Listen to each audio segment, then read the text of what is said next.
नमस्कार है आप सभी का चैनल पर। तो करवा चौथ आने ही वाला है। सभी सुहागनों के लिए करवा चौथ का खास महत्व है।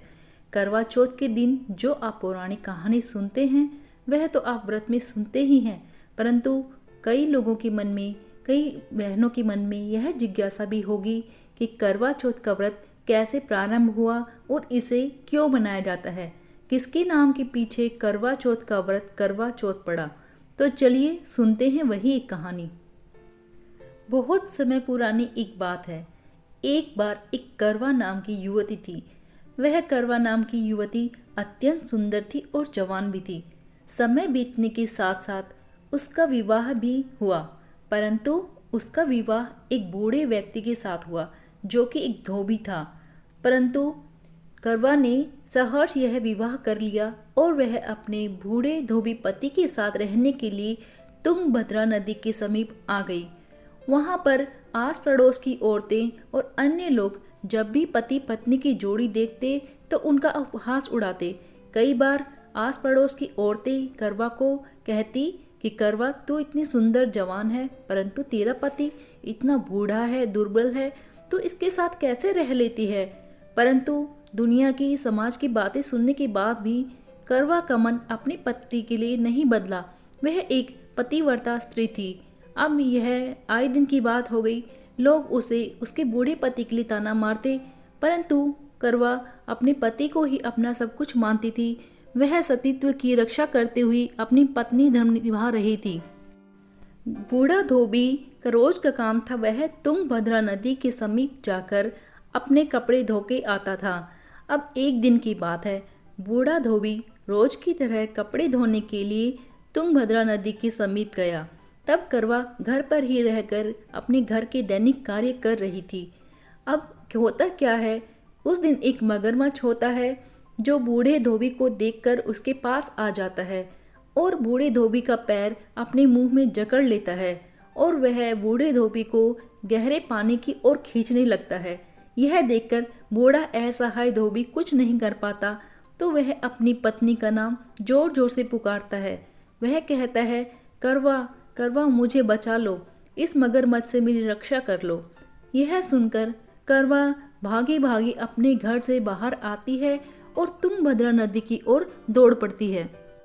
नदी के किनारे जाने पर वह क्या देखती है कि उसके बूढ़े पति को एक मगरमच्छ ने जकड़ लिया है और वह अब उसके पति को धीरे धीरे गहरे पानी की ओर घीस कर ले जा रहा है। यह देखकर करवा घबरा जाती है, परंतु वह अपने पति को रक्षा करने के लिए वहां पर चली जाती है।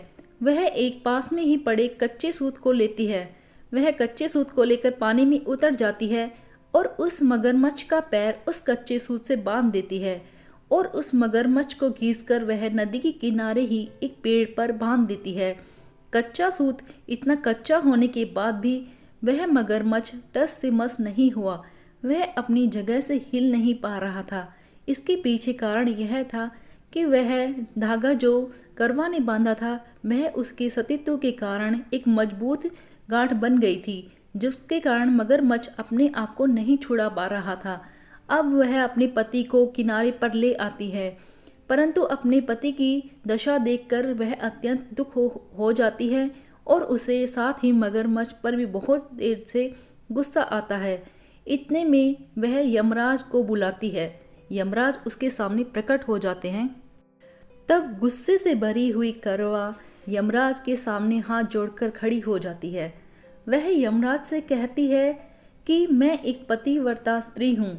मैंने सदा ही अपने पति को ही अपना सब कुछ माना है, परंतु आज इस मगरमच्छ के कारण मेरे पति को बहुत दुख हुआ। इस मगरमच्छ के कारण मेरे पति मृत्यु को प्राप्त हो सकते थे। तो अतः हे यमराज, मैं आपसे इस मगरमच्छ को दंड देने के लिए प्रार्थना करती हूँ। यह सुनकर यमराज जो होते हैं वो घबरा जाते हैं।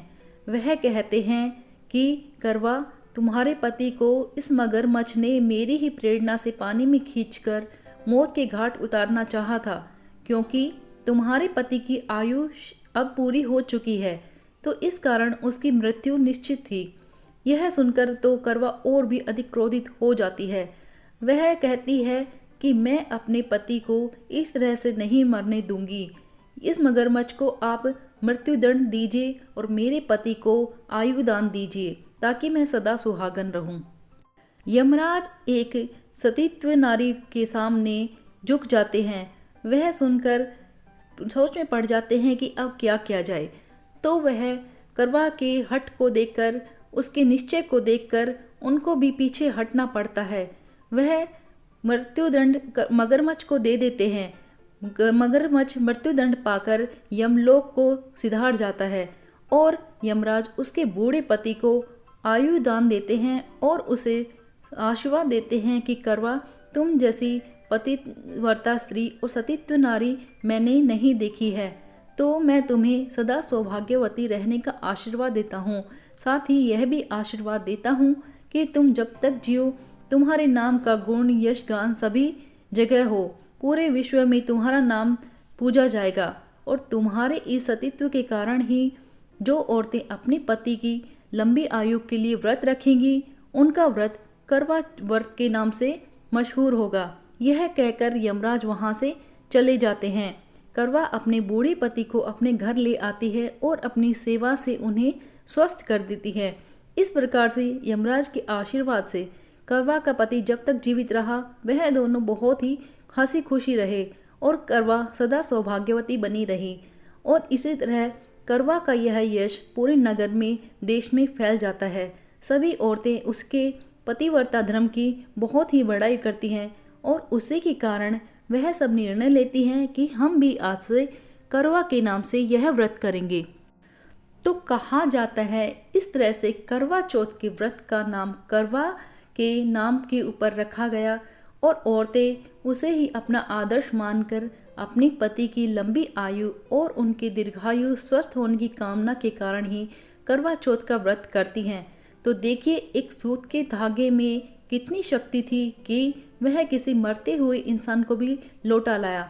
इसी तरह सावित्री के बारे में कहा जाता है कि उसी ने भी अपने मरे हुए पति को सूत के धागे से बांध लिया था और वह यमराज के साथ नहीं जा पाए और यमराज ने आखिर में विवश होकर उसे उसका सुहाग लौटाना ही। तो यह होती है एक सुहागन नारी, एक पतिव्रता, एक सतीत्व नारी वाली महिला की शक्ति। तो जो भी बहनें करवा चौथ का व्रत करें और अपने पति की लंबी आयु के लिए व्रत रखें, मैं भगवान से प्रार्थना करती हूँ कि उन सभी की मनोकामनाएं अवश्य पूर्ण हो, उनका सुहाग सदा बना रहे।